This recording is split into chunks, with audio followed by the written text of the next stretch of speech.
realize na hindi pala dapat ganun lang yung mindset ng isang tao na kahit malit sa tingin ng ibang tao, ay kailangan isipin mo na dapat hindi ka namang nandoon sa baba. I am Eldwin Viento, the operations manager of this agency. I've been here for 15 years already, since 2009 to present.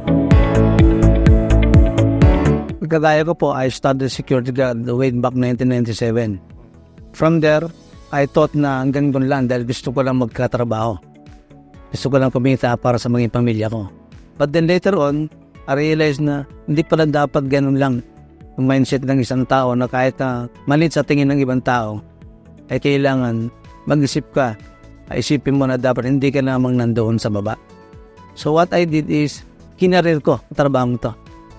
And then pinakita ko na kahit guardia lang tayo, o kami, ako noon, marangal na trabaho to. Kasi hindi naman kami nagnanakaw. But actually, to be honest, I'm not that expert in terms of the responsible officer or as a manager. Sa ginawa ko, I continued on studying for security education and professional development. So what I did is continuous education para mas lalong umangat ang kalaman, para hindi lang doon ako sa pagiging security guard, kundi umangat din bilang opisyal ng security. And then ito nga, nangyari sa akin. So nagkaroon ako ng success sa profession na to dahil sa pagpupursige, mag-aral, ma-improve ang aking kalaman, mag-attend ng mga seminars and trainings. So here I am, na successful kahit pa paano, kahit security manager lang narating.